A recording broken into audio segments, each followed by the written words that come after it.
Hello and happy Monday. So this week we're all about cutting the crap from our life. And what I mean by that is looking at ways where we can go back to nature as much as possible and have a more toxic or chemical free kind of existence.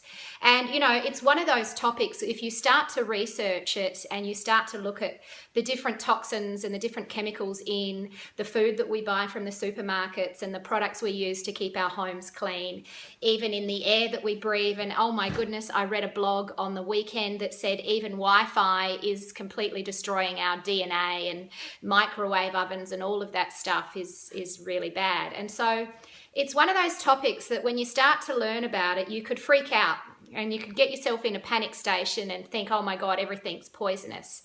But there's no point in doing that. And at the end of the day, we now live longer than we ever have before. But we are the most overly medicated, overfed and undernourished generation that have ever walked the face of this planet.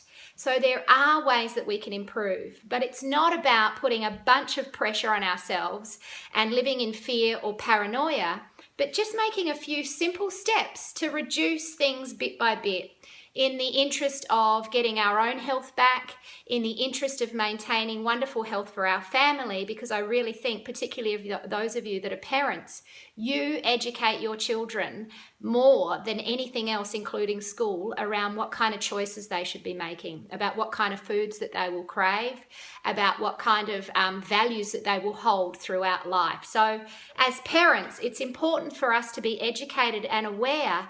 But there's not much point in being a stress head or a worrywart or getting all worried and concerned. And I'm not even a purist. I don't think you need to do 100% of everything all of the time.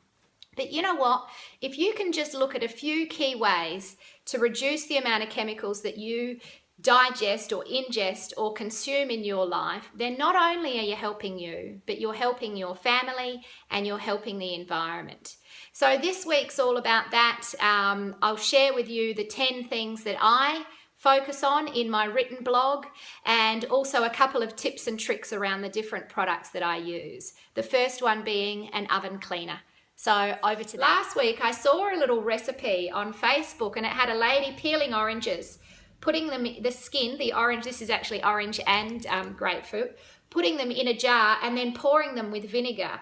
And it said leave it for 5 days, and then you pour this off into a spray bottle, which I'm going to do shortly, and you mix this with some bicarb soda, and apparently it's meant to be a wonderful chemical-free oven cleaner.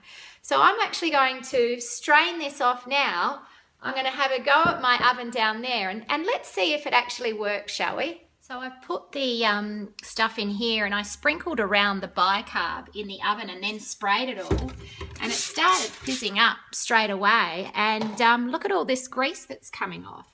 This is just fantastic. So that really does work, completely chemical free. That's really exciting because that actually worked really, really well. I don't know about you, but the last time that I bought an oven cleaner, it was like from Coles, and it was probably, that's probably a year since my oven's been clean. Isn't that disgusting?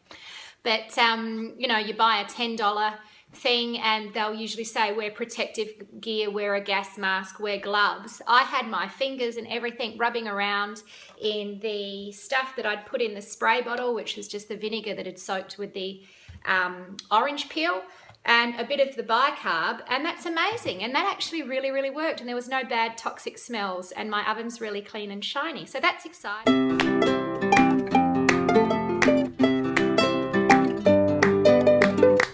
I can do anything, I can reach any goal today.